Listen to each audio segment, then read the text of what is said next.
Something that has become apparent over the last few years is the death of monoculture on television. Those kinds of shows that have mass audience appeal, these cultural touchstones that everyone talks about around the water cooler or at a family gathering. Shows like Lost, The Sopranos, Game of Thrones, and so many more. With the rapid growth of streaming and the slow death of broadcast media, the television landscape has changed forever. Even the way we talk about TV now is so different thanks to social media, TikTok, YouTube, Instagram. We all have our own personal algorithms that cater to us and know what we want to see, and thus culture has become very fragmented. The 2010s saw a massive decline of these monocultural TV shows, and don't get me wrong, there were still and are massive and popular TV shows that are being produced, but nothing has come close to the monoculture status outside maybe Breaking Bad,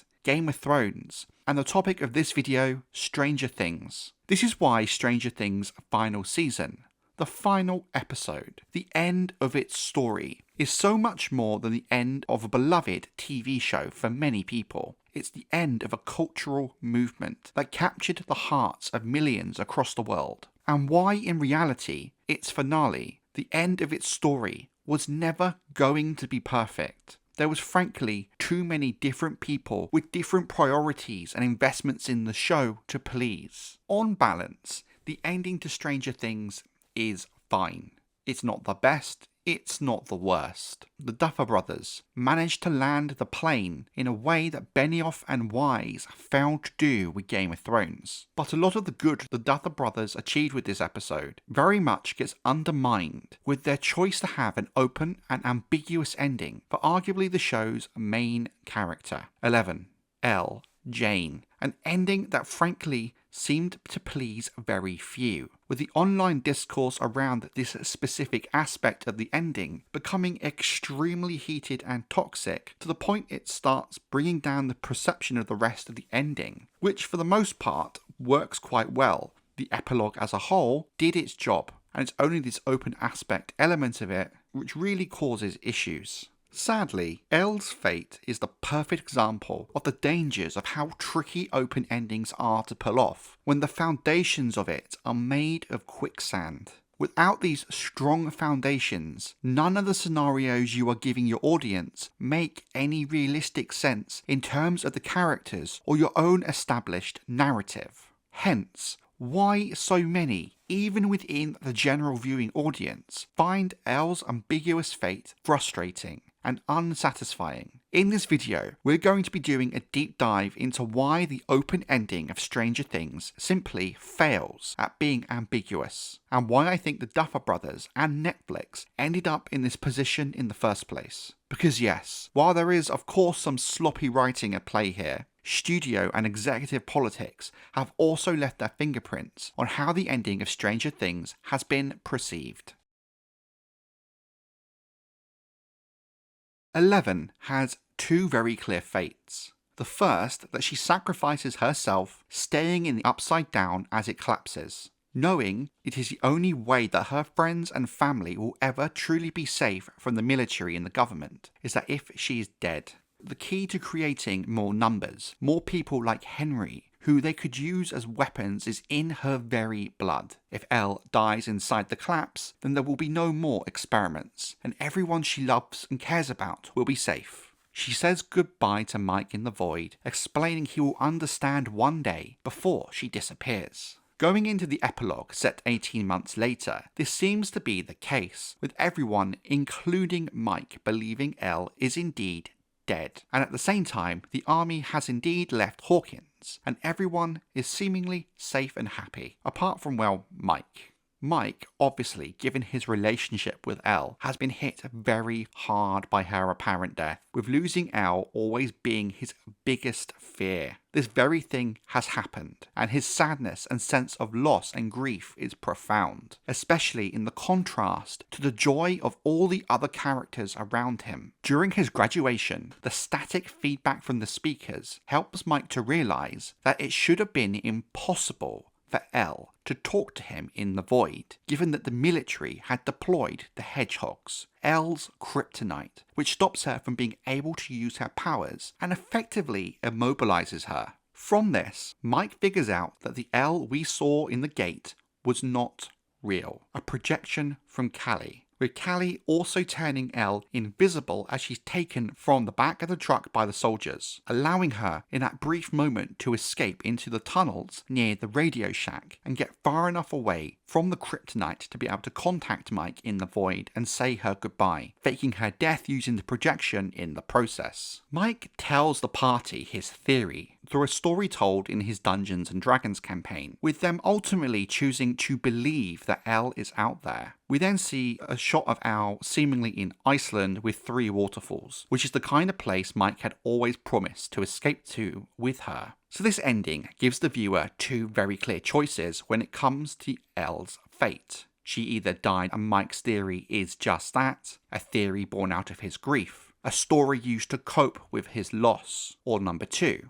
Mike's theory is correct, or some variation of it is correct, and Elle did fake her death, and knows she currently can never contact her friends and family, Mike most of all, because if the military knows she's out there, they will come looking for her.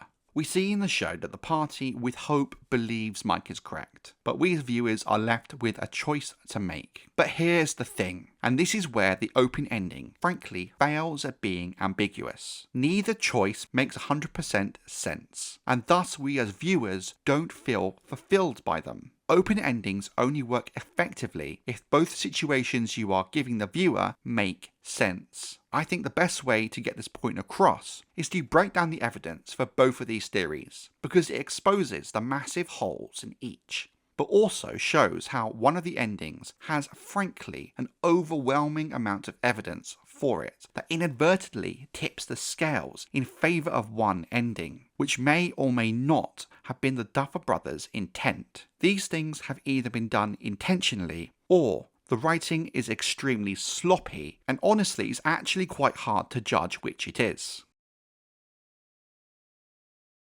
Now, something that's very important to make clear at this stage is anyone online claiming to 100% know the true ending of Stranger Things cannot possibly know that. As far as we know from interviews after the finale, only the Duffer Brothers and Millie Bobby Brown knows the true fate of Eleven, with that statement in itself raising a lot of eyebrows. As if I'm speculating, I don't think it's true. I'm fairly sure some high-up Netflix executives, given they technically own the IP, might have some idea. And maybe even producer and director Sean Levy, given how close he is with the production of the show, especially with the Duffer Brothers. But even if they do know, no one involved will admit that. In terms of the rest of the cast, well, each of them will have their own view as to whether or not they believe. And of course, when they go on talk shows and stuff, they're going to be asked about it. But these statements do not represent fact.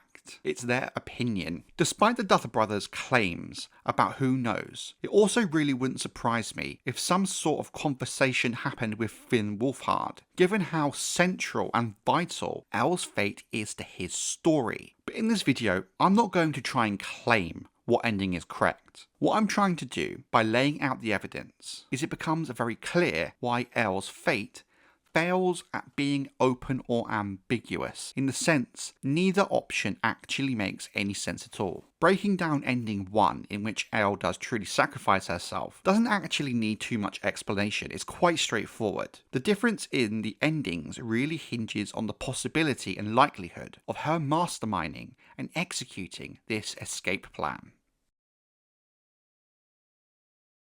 Let's get the easy stuff out of the way first. The sound generators, the show dubbed Hedgehogs or 11's Kryptonite, were active as she and the party were dragged out of the back of the vans. As we saw in Volume 1 of Season 5, they block Elle from using her powers, while also disabling her almost completely, with 11 effectively struggling to move, let alone using her powers. This impacts Mike's theory in one way in terms of the narrative, and another way when objectively looking at the scene from an outside point of view as a viewer. Now practically, given the presence of the Kryptonite, there is no way Elle can run the reasonably long distance to get to the gate in quite literally 2 or 3 seconds, let alone without any of the dozen soldiers around her seeing her do it until she's already at the gate. Hell, even an Olympic sprinter is not going to make that run in time, especially in the presence of military and Dr. K, who all have specifically been hunting her for the best part of a year and a half. Elle is surrounded by dozens of military personnel with all attention on her, given she is the biggest threat and their primary target. Thus, as presented in the show, it's almost like she suddenly teleports from the back of the van right to the gate in the blink of an eye. But this aspect isn't really broached in the show itself, but is really important to the larger context of the ending. The part that Mike focuses on in the show is in fact the Kryptonite stops Elle from being able to use her powers, as seen in Volume 1.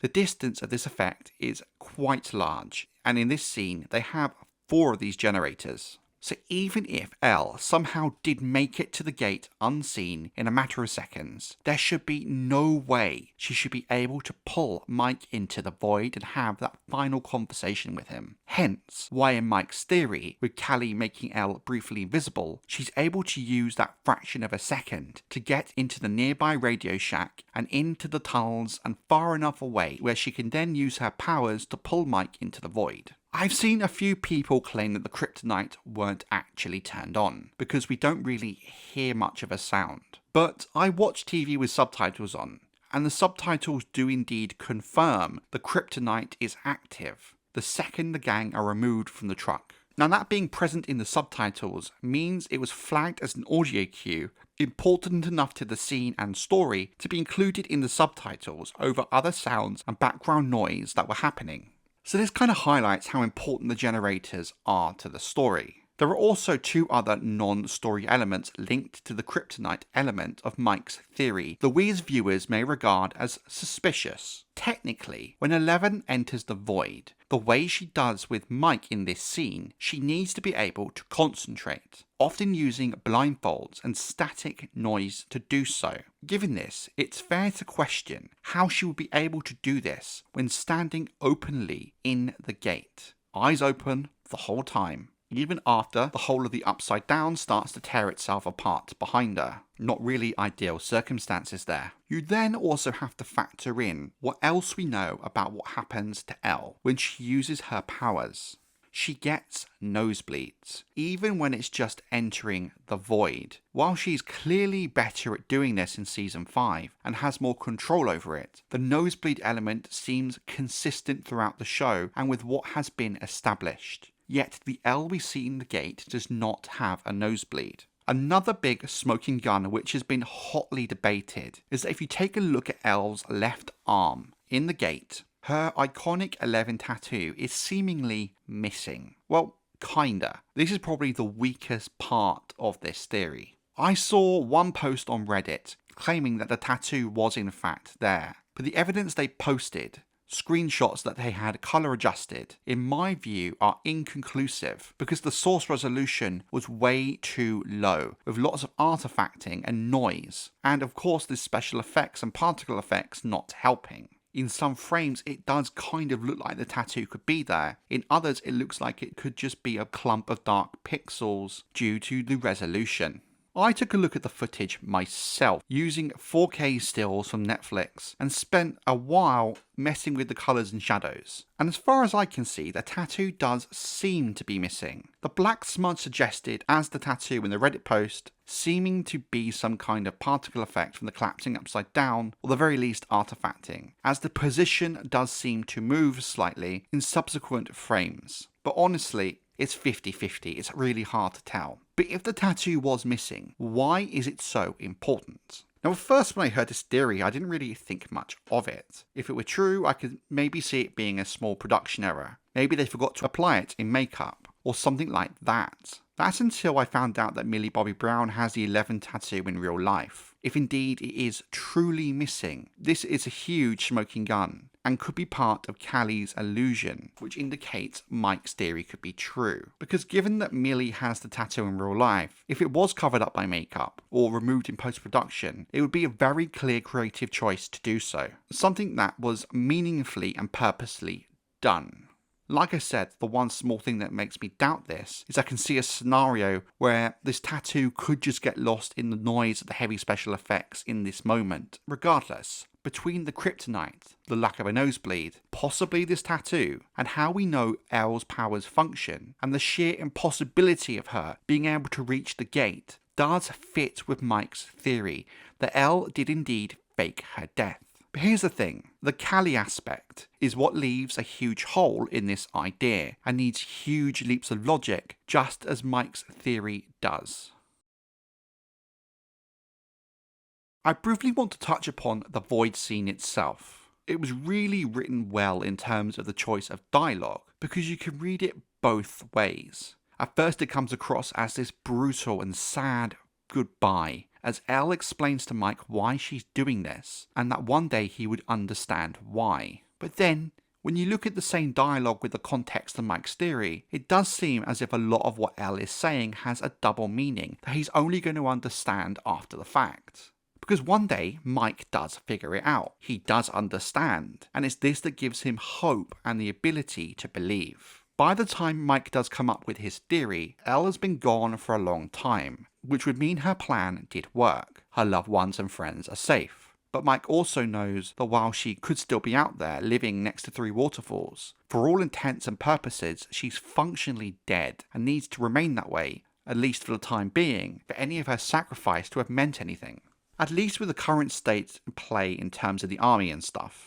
But this void scene, there might be a small bit of evidence on the physical production side that suggests this moment was originally a lot less ambiguous. Scripts go through countless drafts and rewrites. Even the final script is never final. On set each day, the actors and crew are given shooting scripts, mini scripts for the scenes being shot. It's not uncommon for the writers to have made tweaks to this shooting script, so bear that in mind. That the script is always in flux. It appears that at the very least, some of Elle's line in the void were redubbed in ADR, most likely months later during the first few rough cuts of the episodes. This is normal practice, and most of the time you as a viewer would never notice. But it is noticeable for 2 key moments in the void scene. Now, I cannot take any credit for this. I found this information out on a Twitter thread I will link below. But Twitter user used AI lip reading software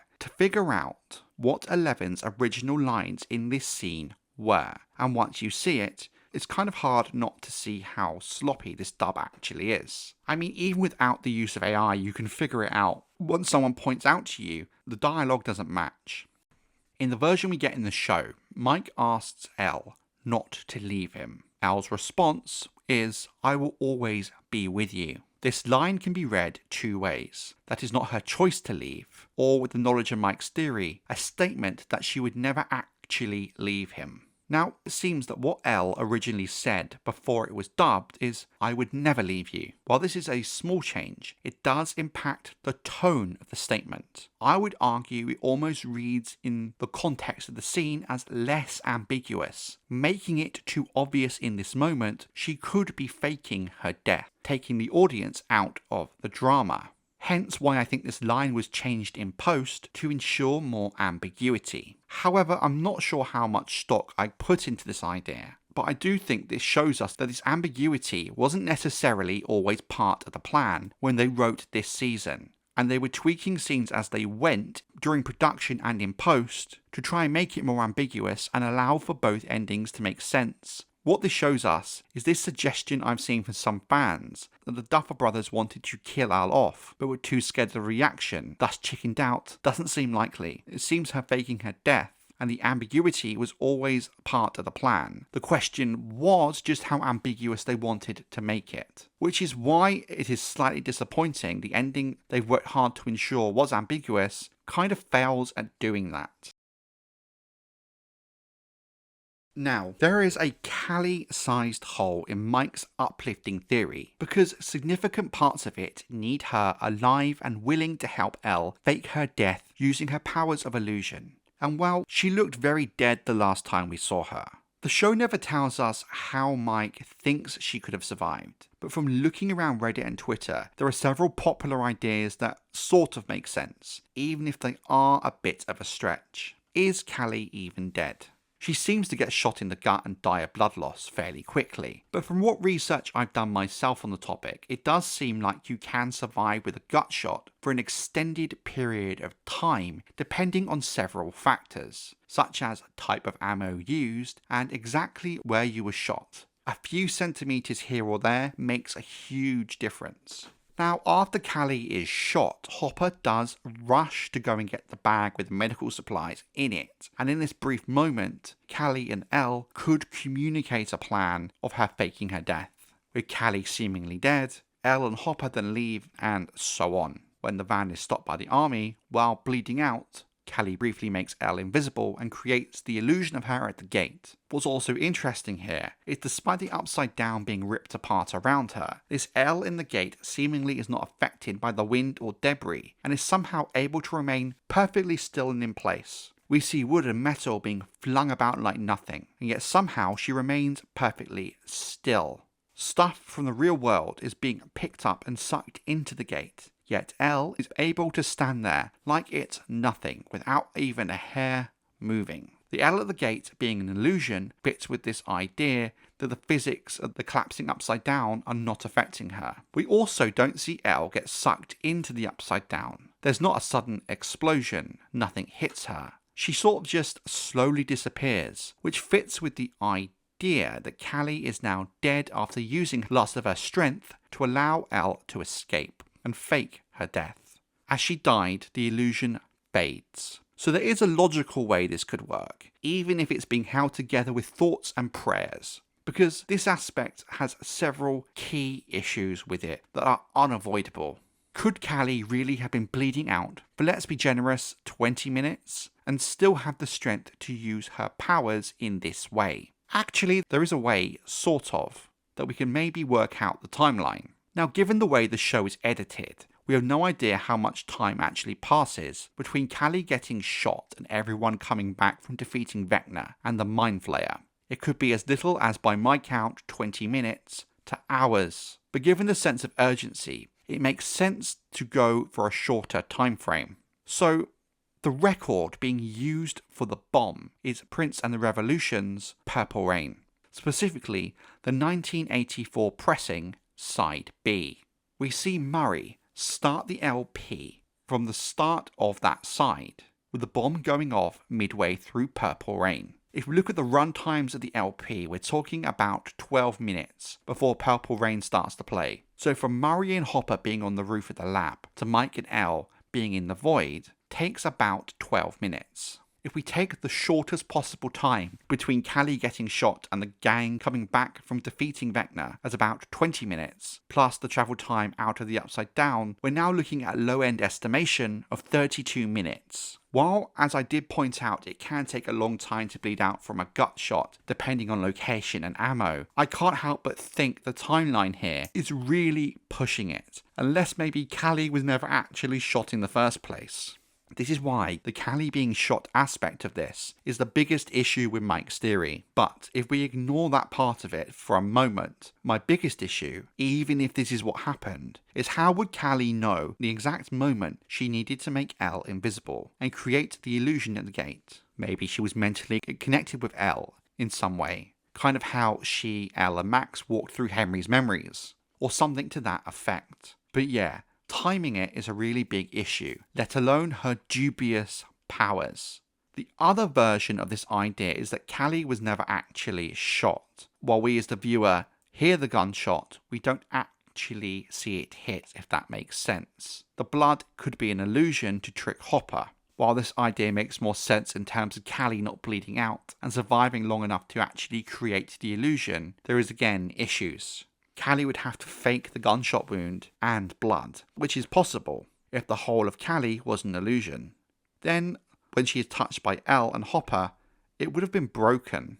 Something also to consider here that might be a limiting factor is we know from Elle, Callie and Hopper's escape from the military base in Volume 1 that after a certain distance Callie's illusions start to falter. Thus, if Callie was still at the lab itself would have to be in range of the gate for Callie to create the illusions. We do get some acknowledgement of this in Mike's version of events, as we do see the illusion of Elle in the gate glitch out slightly, suggesting that in his theory, Callie is close enough in range to create the illusion, but far enough away that it's starting to glitch. We then, of course, have the explosions. The whole plan is to blow up the exotic matter on top of the lab, in turn collapsing the wormhole, and that's exactly what happens. So what some fans have pointed out, that if the C4 has gone off, even if Callie was slowly bleeding out, how is she still alive then to create the illusion after the explosion? Now, I thought this too, until I watched the scene back again. The explosion does destroy the exotic matter, and destroy, at the very least, the roof of the lab. But there isn't anything that suggests that the whole building was destroyed in that moment. If anything, it looks relatively okay. C4 is great for small controlled explosions, but it's not like a nuclear bomb we're talking about. You're going to need a hell of a lot of C4 to take down a whole multi-story building. C4, while powerful, is not that powerful. The other element at play is the also extremely misunderstood idea that the lab is ground zero for the collapsing upside down, and thus is the first thing to go, so Callie would still be dead and not able to create the illusion. Therefore, if the C4 did not kill Callie, the collapse should have. But what is made clear in the planning stages of the mission, and as we see in Volume 1 and 2, is that the Upside Down is being ripped apart from the outside inward, from the wall to the lab at the centre. We physically see this in the shots of it being destroyed. So in practice, in theory, the last part of the Upside Down to actually go should be the lab, which would give Callie more than enough time to be able to create and maintain the illusion as long as she did. So to summarise, Callie dying before she creates the illusion of Elle is the biggest issue with Mike's theory by far. Yes, there are ways she could have faked her death or lived just long enough to create the illusion, but it's all very convoluted and sketchy in terms of the logic, and is banking on the idea we don't fully understand her powers and the extent of them. However, I really don't think the C4 or the collapse of the Upside Down is really the issue some believe it to be. It all comes back to the gunshot, and if Callie was really shot, and how survivable that shot could have been, and for how long. So, what the hell are Callie's motivations? Why would she go along with this plan? There's been a lot of negative discourse, rightly and wrongly, about Callie's role in Season 5. I can understand why some fans found the idea of her coming back, then immediately proposing this suicide pact with Elle very jarring. It inadvertently sets the character up as a direct antagonist to fan favourites like Hopper and Mike. I get why some would be resentful of Callie putting this idea into Elle's head, because frankly, the idea wasn't on Elle's radar until Callie put it there. Obviously, with hindsight, it was always meant to be setting up this ambiguous ending, but in the moment, the general audience reacting that way makes a lot of sense. Hopper and Mike, of course, push back against this, but Callie stands by her idea. It's clear that Callie has suffered a great deal at the hands of Dr. K for God knows how long. She lost her freedom, her friends, her life, and seeing her blood used to try and create new numbers was just too much, and thus why she wanted to use this chance to end the cycle. But the only way she can do that is if Elle also does it with her. I think no matter what, Callie was going to be dying in the Upside Down one way or another. She had made her choice and wanted all that trauma and pain to stop, have some agency, and make a decision for herself rather than being controlled by others. So if she needed Elle to also go along with this to break the cycle, why would she then help her escape? It seems to directly conflict. It's a blink and you miss it moment. But in Hopper's powerful final speech to Elle about what he wanted for her future and how she deserves to live and have a life, we seemingly see Callie changing her mind. Maybe not about her own fate, but at least Elle's. But of course, before they can all have a chat about it, everything goes south. If Elle and Callie did indeed plan to fake Elle's death using Callie's powers, it seems to have very much happened quickly and was a compromise, a halfway happy outcome. In hindsight, with the knowledge of Elle's death fake out, her dialogue after getting shot could be read as her changing her mind. We as the viewer just don't see all of it, because we follow Hopper looking for the medical supplies, while Elle still loses the people she loves. She's given a chance to have some kind of life and freedom. Elle is still making a sacrifice, protecting her loved ones and breaking the cycle, and there is still a heavy cost to her choice, but she is given a chance. I never saw them bringing Callie back, and if they were not going to try and do this ambiguous open ending, I don't think they would have done so. If you remove Callie from the season, the story mostly can progress exactly the same. Rather than Callie planting the seed of the sacrifice, Elle may have come to understand it on her own, maybe discovering the pregnant women herself when she breaks into the military base during Volume 1. Callie has a very important role in this season because she's the catalyst for Elle's ending, no matter what way you go with it. Why would they bring back a character with the power to create illusions who only ever appeared in a single episode if you're not going to use that character to facilitate this open-ended story? I think the biggest reason many fans and a lot of the general audience feel unsatisfied with the open ending, but can't quite describe why, is because both of the endings they've been given to choose from are sloppy and don't make sense in the slightest. There is far too much established in the canon of the show itself that points directly to Elle being alive. Things added in Season 5 like the Kryptonite are clearly a massive Chekhov's gun, in retrospect added purely to allow for this kind of ending, with the show's own logic and established facts, not just this season but across the whole show. It makes no sense that Elle could have died in the way that's been presented. There's an overwhelming amount of evidence suggesting that she's alive. In fact, way more evidence than suggests she's died as seen. When you list the evidence for and against each ending, it's clear to see the show's own logic pulling in one direction. Yet, at the same time, the idea that she is alive also has huge gaping holes in it. While there is much less stuff suggesting she died as shown, this limited evidence is very impactful. It mainly centers around Callie being alive or dead, and the extent of her powers and how they work. So the reality is, neither of these endings make sense and rely on these huge leaps of logic, sloppy writing, or just vibes. You're asking the audience to choose from two endings that don't fully make sense and thus feel incomplete as a result. Open endings can be a fantastic way to end a show if done well. I'm just going to mention a few. The Sopranos is maybe the most famous open-ended TV show, and very much defines what it means to be left to the audience to decide.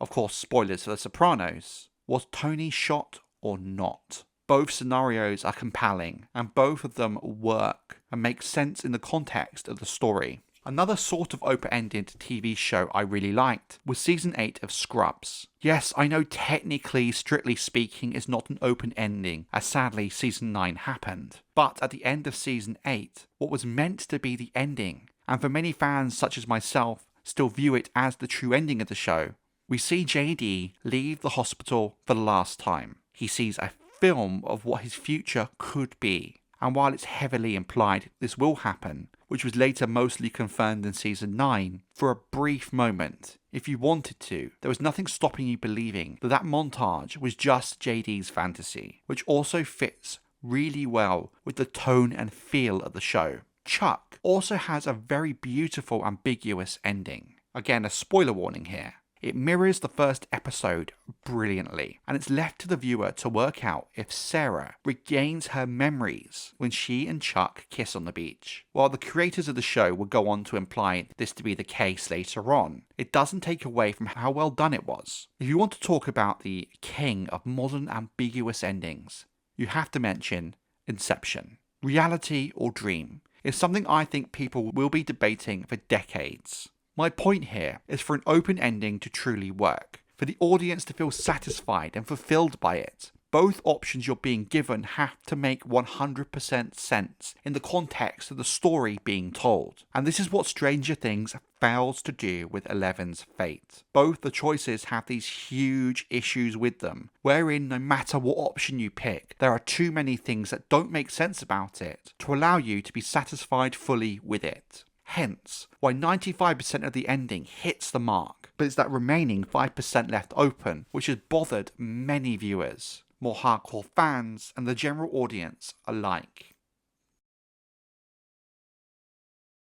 The Duffer Brothers' writing during Season 5 has rightly or wrongly come under a lot of fire for so many different reasons, but it's down to the fact that 90% of how people will remember the show is how it's wrapped up. Take Game of Thrones or Lost as examples, two shows whose lackluster conclusions have left this permanent mark on their legacy. While in time I came to appreciate Lost for what it was, Game of Thrones was frankly unforgivable. While this isn't a breakdown video of Season 5 of Stranger Things as a whole, what I will say is this. While the Duffers landed the plane, it was a very bumpy landing, with lots of sloppy writing and creative choices that under closer examination damaged the story they're trying to tell. I think the biggest mistake of all is them locking away so much vital information in a prequel play that less than 1% of viewers are ever going to see, then failing to adequately explain the information from that play in the show. But my biggest point of contention with the ending can be narrowed down to 3 concepts. The obsession with the originally planned ending for Season 1, the dehumanization of Eleven as a character, and how in choosing this open ending for her, leaving too many gaps in the show's own internal logic for it to make sense. It's commonly known that Stranger Things began life as a limited series, but when it became clear just how special it was going to be during production, the open end of Hopper leaving food for Eleven in the woods was included to open up the story for Season 2. When you break down the narrative of Season 1 with the ending of Season 5 in mind, especially with Elle's fate, it's very clear they were trying to mirror that original ending they always planned for their story. Even the way it's been shot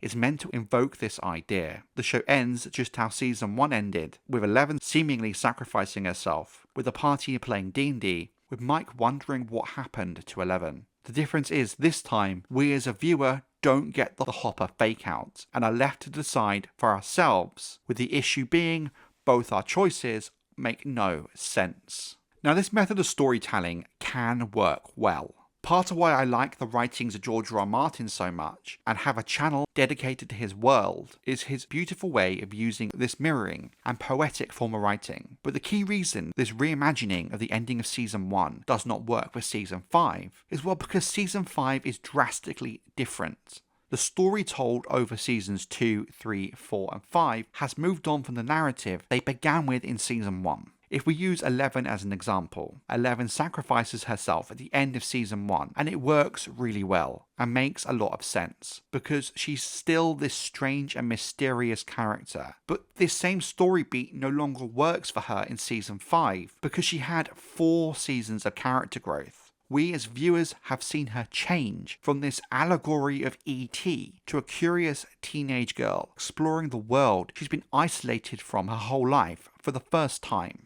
She builds these deep and complicated relationships with people around her, most of all with Hopper and Mike. We really get a deep look at how all this trauma and abuse has affected her, and how her found family is helping her grow and heal. Yet, at the same time, she's still this brave superhero whose love for her found family drives her to do these impossible feats. So trying to reuse the ending of Season 1 on Season 5/11 means you have to effectively ignore all that growth and humanity she's gained over the last 4 seasons. And you can see this in Season 5, where multiple times the writing tries to dehumanize her. Even the language the Duffer Brothers use to talk about Elle in the press over Season 5 highlights how she's more of a weapon than a real person to them. She's simply their personification of the magic of childhood, who needs to leave to allow the other characters to grow up. They really doubled down several times on this idea. In one podcast interview, the Duffers talk about how they really were inspired by the ending of E.T., which really shows in how they approach the idea of Eleven representing childhood magic. So much of this comes back to them being unable to move on from their original plan for the ending of Season 1, and not adapting their story to how the show and the characters have changed. It all comes back to this idea that an open ending It's only as good as the foundations it's built on. An external element to this I really think has not helped the audience with this open-ending aspect of the show is the Duffer Brothers interviews in the wake of the final. If you've come from my Song of Ice and Fire YouTube channel, you know my views on showrunners giving interviews, that frankly they should just stop.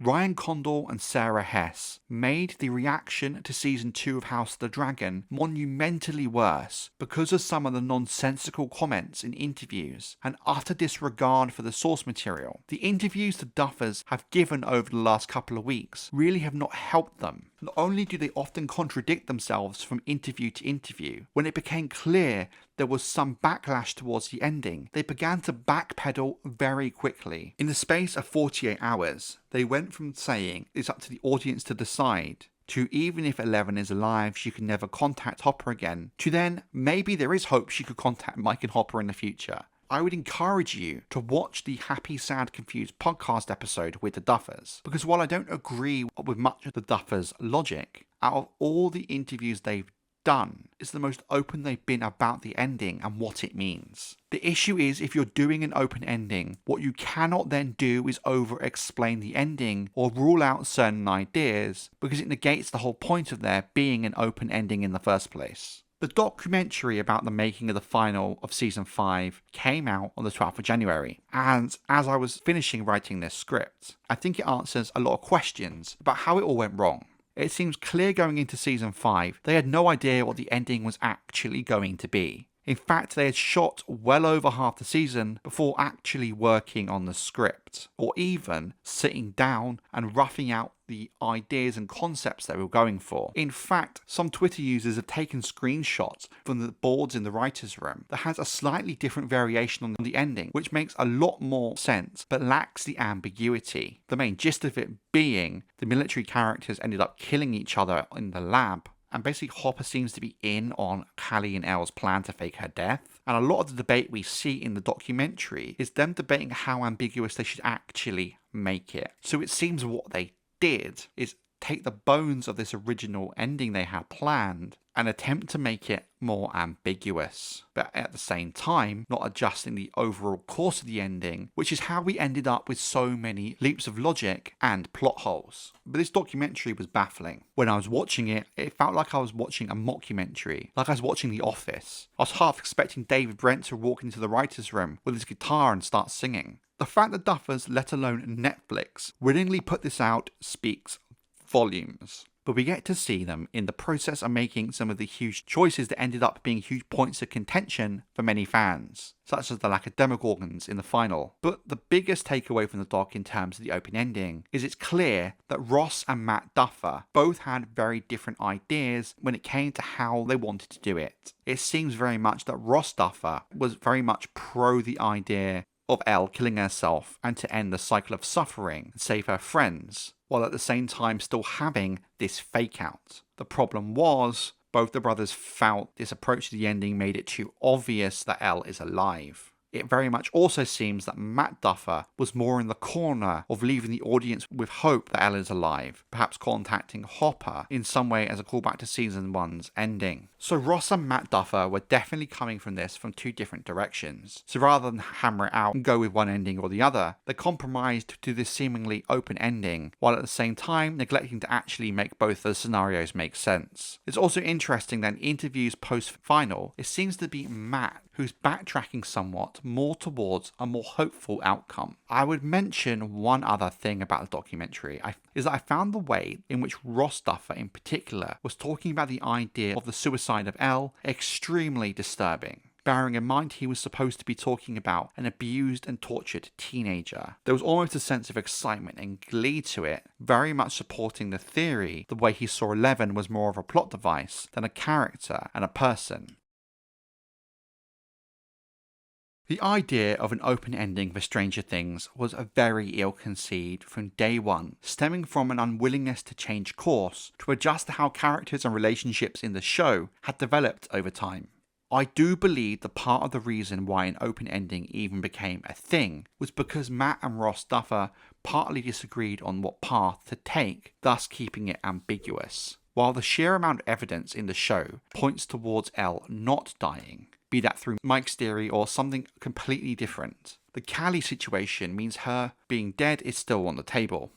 Neither choice works 100%, and this is why I think the audience feels unsatisfied with how the ending is presented. But in reality, how the audience feels about the ending doesn't make it any less open-ended in practice, even if it doesn't feel great. The simple reason this fails at being open-ended is it only is really partly due to creative choices on behalf of the Duffer Brothers. The other half of the issue is simply money. Right now, the cast and the Duffer Brothers and Netflix themselves have marketed season 5 as the end of Stranger Things and the end of the story in Hawkins. But if we're being honest, we all know it's not, especially in the modern landscape of sequels, movies and reboots. We already have Tales of 85 coming out in a few weeks, with at least 2 confirmed seasons. The Duffers have already started working on a live-action spin-off in the same universe, but unconnected from Hawkins and the characters we love, or the Upside Down, set in a different decade. In the age of spin-offs, reboots and sequel shows, this is not the last we've seen of Hawkins. This is not the last we have seen of these characters. There will be a spin-off in a few years, no matter what the Duffer Brothers want and think. They created the show, yes, but Netflix owns the IP and can do what they want with it. Given the Warner-HBO merger with Netflix and the sheer amount of money involved in that, Netflix knows that bringing back the OG cast would print them copious amounts of money. Stranger Things is by far their biggest IP, and even with some of the Warner Brothers and HBO shows that might be coming to Netflix, like Game of Thrones and Harry Potter, there's very few IPs in streaming out there with the success and sheer money-making potential for Netflix than Stranger Things. I've seen people throw around numbers like 10 or 20 years for a spin-off with the OG cast. But given the current TV landscape, I wouldn't be surprised if we don't get some kind of movie or limited series in the next 5 years. While I doubt you could get the whole cast back, I suspect certain elements of the story have been left unfinished for this exact reason. For example, the reason the open ending of season 5 fails at being that, why the audience have not connected to it, is because it's not the end. It's only the end for now. At the very least, I suspect 11 will be back at some point. Maybe something to do with the fall of the Soviet Union, the end of the Cold War, and how all of the US black site projects, such as MKUltra, get exposed. And why do I say this so confidently? Why can I claim this is only an open ending on paper? Because Netflix is going to continue milking the cash cow that is Stranger Things.